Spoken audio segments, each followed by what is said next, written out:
Hello दोस्तों, मैं Rajesh sir निगम classes के यूट्यूब चैनल पर आप सभी का तहे दिल से हार्दिक स्वागत करते हैं। आशा करते हैं आप लोग ठीक होंगे, आपके मम्मी पापा ठीक होंगे। आंखों में अरमान लिया, मंजिल को अपना मान लिया, आसान क्या और कठिन क्या, जब ठान लिया तो ठान लिया। जीत उन्हीं की होती है जिनके सपनों में जान होती है। पंखों से कुछ नहीं होता है दोस्तों, हौसलों से उड़ान होती है। किससे उड़ान होती है? हौसलों से। आज बात करेंगे हम सौर मंडल की।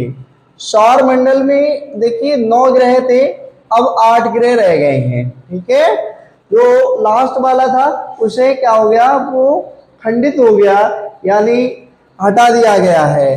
अब 8 ग्रह कौन कौन से हैं? 9 ग्रह की श्रेणी में अभी भी कुछ बच्चे आंसर दे देंगे कि सौर मंडल में 9 ग्रह होते हैं। 9 ग्रह थे, लेकिन वर्तमान में कितने ग्रह रह गए हैं? 8 ग्रह रह गए हैं। प्लूटो को हटा दिया गया है इस ग्रह की यानी हमारे सौर मंडल के ग्रह की श्रेणी से, क्योंकि वो अब क्या हो गया है, खंडित हो गया है। ठीक है, सौर मंडल में क्या होता है कि मान लीजिए कि मिड में है सूर्य, द सन है यहाँ पर मिड में, और इसमें क्या होता है, सौर मंडल के सभी ये क्या होते हैं, सूर्य की चक्कर लगाते हैं। किसका चक्कर लगाते हैं? सूर्य का चक्कर लगाते हैं। जितने भी ग्रह हैं सौर मंडल के 8 के 8 ग्रह किसका चक्कर लगाते हैं? सूर्य का चक्कर लगाते हैं। क्या लगाते हैं? सूर्य का चक्कर। और ये क्या कहलाते हैं? ऑर्बिट्स कहलाते हैं। और इस तरह के जो होते हैं वो लॉन्गिट्यूड कहलाते हैं। क्या?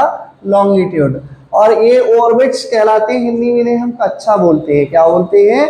कक्षा बोलते हैं। ठीक है, दीर्घ वृत्ताकार जो होता है, इलोंगेटेड होता है, जो कि फैले हुए हैं, मतलब इनके ये रास्ते जो होते हैं वो दीर्घ वृत्ताकार होते हैं, जिन्हें हम इलोंगेटेड बोलते हैं, जो कि इस तरह से फैले हुए हैं। इनकी जो कक्षा होती है ऑर्बिट्स, ये वाली ये ऑर्बिट्स होते हैं, जिन्हें हम क्या कहते हैं? कक्षा कहते हैं। और ये होते हैं इलोंगेटेड। तो ठीक है, बुध सूर्य के सबसे नजदीक ग्रह है। सूर्य के सबसे नजदीक ग्रह कौन सा है? बुध होता है। कौन सा ग्रह होता है? बुध सूर्य के सबसे नजदीक ग्रह होता है।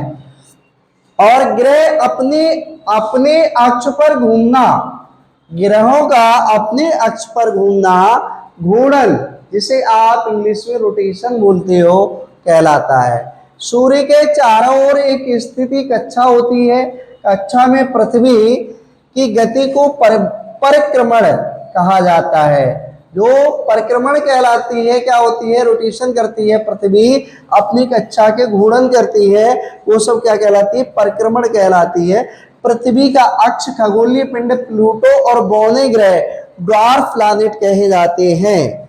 पृथ्वी का अक्ष, ध्यान रखना, जिस पृथ्वी पर रहते हो इसका अक्ष खगोलीय पिंड तथा प्लूटो बौने ग्रह यानी ड्वार्फ प्लैनेट कहे जाते हैं। शुक्र एवं यूरेनस को छोड़कर सभी ग्रह घड़ी की सुई की दिशा में, सुई की विपरीत दिशा में घूमते हैं। शुक्र को यहां याद रखना, कहा गया, कह रहा है शुक्र और यूरेनस 2 ग्रह ऐसे हैं जो घड़ी की सुई की दिशा में घूमते हैं। ऐसे बाकी के सभी ग्रह उल्टी घड़ी की विपरीत दिशा में घूमते हैं। 6 ग्रह ऐसे हैं जो घड़ी की विपरीत दिशा में घूमते हैं। शुक्र और यूरेनस ऐसा है जो घड़ी की दिशा में क्या करता है? घूर्णन करता है।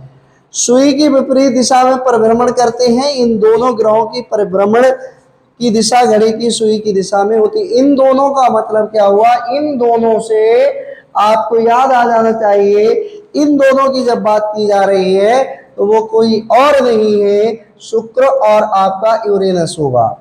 ठीक है, और बाकी का इसके अगली क्लास लेके आऊंगा। मुझे यहाँ पर कम से कम 200 लोगों का लाइक चाहिए, तब आगे की पूरा सौर मंडल पढ़ाऊंगा। Thank you for watching this video.